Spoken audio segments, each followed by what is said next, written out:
മുമ്പ് നമ്മൾ രേഖയാണ്, ഒരു രജിസ്റ്റർ സൂക്ഷിക്കുകയാണ്.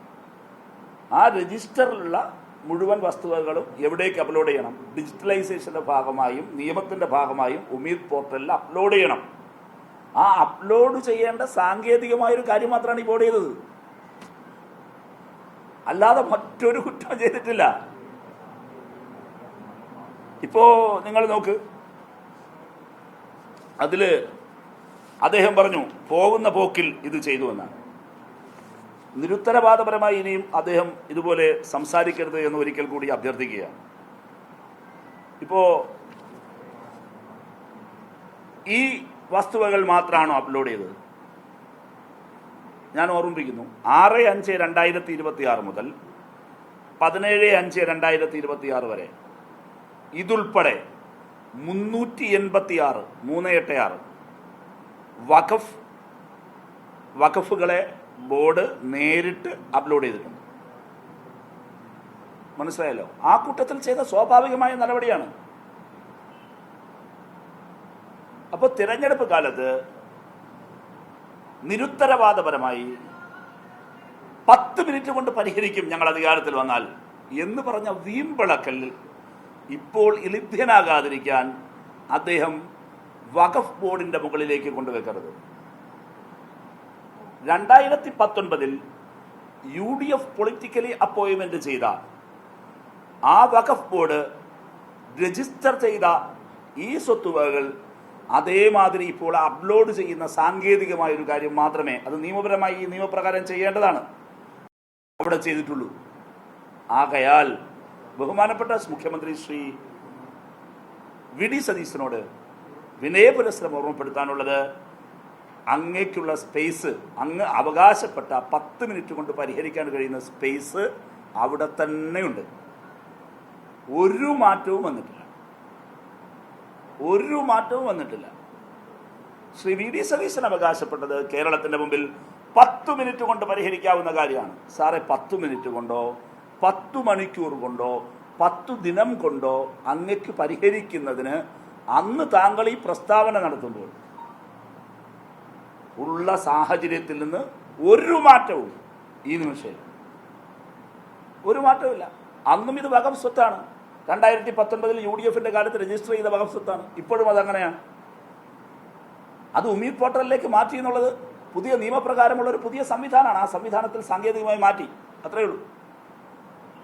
അന്ന് അങ്ങ് എന്താണോ അവകാശവാദം ഉന്നയിച്ചത്, ആ അവകാശവാദത്തിൽ നിന്ന് മാറാനിടയുള്ള ഒരു കാര്യവുമില്ല. അതുകൊണ്ട് പറയാനുള്ളത്, ശ്രീ വി.ഡി. സതീശൻ ഒന്നുകിൽ ജനങ്ങളോട് പറയണം, അന്ന് ഞാനങ്ങ് ഒരു ആവേശത്തിനങ്ങ് പറഞ്ഞു പോയതാണങ്ങ് കുറ്റസമ്മതം നടത്തും.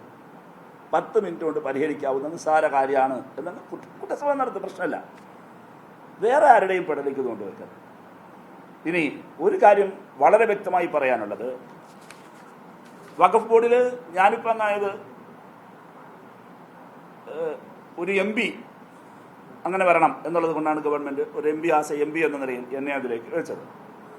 തീർച്ചയായും വഖഫ് ബോർഡിൽ പ്രവർത്തിക്കുന്നവർക്ക് രാഷ്ട്രീയമോ വ്യത്യസ്ത സംഘടനകളുമായുള്ള ബന്ധമോ കാണും. പക്ഷേ വഖഫ് ബോർഡ് സ്റ്റാറ്റ്യൂട്ടറി ബോഡിയാണ്. അതിനെ അങ്ങ് ആ റെസ്പെക്റ്റുള്ള കാണണം. അതൊരു സ്റ്റാറ്റ്യൂട്ടറി ബോഡിയാണ്. ഞങ്ങളെല്ലാവരും അതിൽ പ്രവർത്തിക്കുമ്പോഴും ആ നിലപാട് തന്നെയാണ് സ്വീകരിക്കുന്നത്. എന്നാൽ അതിനുള്ളിലെ CPIM എന്ന നിലയിൽ ശ്രീ വി.ഡി. സതീശനോട് ഓർമ്മപ്പെടുത്താനുള്ളത്, നിങ്ങളുടെ പാർട്ടി പോലല്ല ഞങ്ങളുടെ പാർട്ടി. ഞങ്ങൾ വളരെ റെസ്പോൺസിബിളായി ഇതാ പറയുന്നു. ആ വഖഫ് ബോർഡിൽ പ്രവർത്തിക്കുന്ന പൊളിറ്റിക്കലി അപ്പോയിൻമെന്റ് എന്ന പദം അദ്ദേഹം ഉപയോഗിച്ചുകൊണ്ടാണ് പറയുന്നത്. അങ്ങനെ മുഖ്യമന്ത്രിയാണ്, എന്തെങ്കിലും പറയേണ്ടി പോയേക്കരുത്. വളരെ റെസ്പോൺസിബിളായി പറയുന്നു, ഈ പ്രശ്നം പരിഹരിക്കുന്നതിന് അങ്ങയുടെ ഗവൺമെന്റ്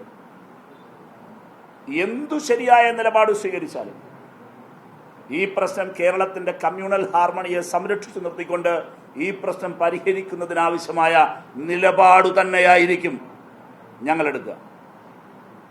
ഒരു തർക്കവും വേണ്ട കാര്യത്തിൽ. ഇപ്പോൾ കഴിഞ്ഞ ഗവൺമെൻറ് കാലത്ത് ഇത് സംബന്ധിച്ച് വളരെ സാർത്ഥകമായ ചില നിലപാടുകൾ സ്വീകരിച്ചു. കമ്മീഷനെ വെച്ചു, കമ്മീഷന് മേൽ സബ് കമ്മിറ്റി വെച്ചു, അത് സംബന്ധിച്ച് പരിശോധന നടത്തി. ഞങ്ങൾ സ്റ്റാറ്റ്യൂട്ട് അന്നത്തെ ഈ വഖഫ് ബോർഡ്, ആ സമയത്തുണ്ടായിരുന്ന വഖഫ് ബോർഡ്, ഞാനതിലങ്ങനല്ല, ആ വഖഫ് ബോർഡ് എന്ത് സമീപനം എടുത്തത്? ഞാൻ നേരത്തെ പറഞ്ഞതുപോലെ വളരെ പോസിറ്റീവായ സമീപനമാണ് സർക്കാരിനോട് എടുത്തത്. അതുകൊണ്ട് അവിടെയുള്ള ഏതെങ്കിലും ഒരാളെ ഇപ്പോഴുള്ള ഈ സാധുക്കളായ മനുഷ്യരില്ലേ, ഈ അവിടെയുള്ള അവിടെ പ്രവർത്തിക്കുന്ന ആരാധനാലയങ്ങളുണ്ട്, അവിടെ പല ഘട്ടത്തിൽ തെറ്റിദ്ധരിപ്പിക്കപ്പെട്ട് അവിടെ ഈ സ്വത്ത് പലരിൽ നിന്നായി വാങ്ങിയ ആളുകളുണ്ട്, അവിടെ താമസിക്കുന്ന ആളുകളുണ്ട്. വളരെ ഉത്തരവാദിത്വം പറയുന്നു, അതിലേതെങ്കിലും ഒരാളെ ഏകപക്ഷീയമായി കുടിയിറക്കി വിടുന്നതിനോ അവിടെ ഏതെങ്കിലും ആളുകളുടെ ഈ പ്രശ്നത്തിൽ എന്താൽ കടിച്ചാൽ പൊട്ടാത്ത ഏതെങ്കിലും ഒരു വിദണ്ഡവാദം ഉയർത്തിയോ ആ വഖഫ് ബോർഡിലെ ഒരു ഇടതുപക്ഷ അംഗവും നിൽക്കില്ല.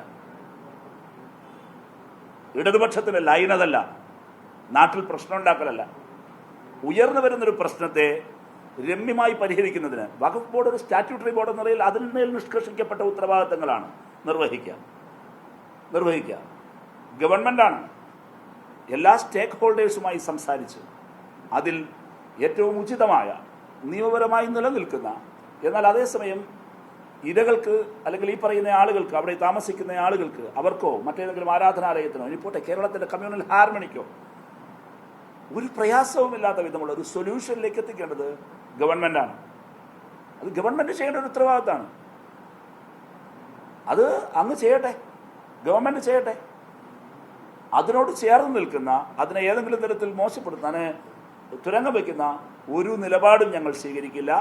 ഇവിടെ ഉണ്ടായിരിക്കുന്ന ഇപ്പോൾ ഇത് പ്രതികരിക്കേണ്ടി വന്ന ദൗർഭാഗ്യകരമായ അവസ്ഥ, തൻ്റെ വീമ്പു പറച്ചിൽ ഇപ്പോൾ ഇടിലേക്ക് മാറും എന്നായപ്പോൾ ദൗർഭാഗ്യവശാൽ ശ്രീ മുഖ്യമന്ത്രിയും വി ഡി സതീശൻ ചെയ്തത് ആ ഉത്തരവാദിത്വം വഖഫ് ബോർഡിൻ്റെ മുകളിലേക്ക് വെക്കുകയും കേരളീയ പൊതുസമൂഹത്തെ കള്ളം പറഞ്ഞു തെറ്റിദ്ധരിപ്പിക്കാൻ ശ്രമിച്ചത്.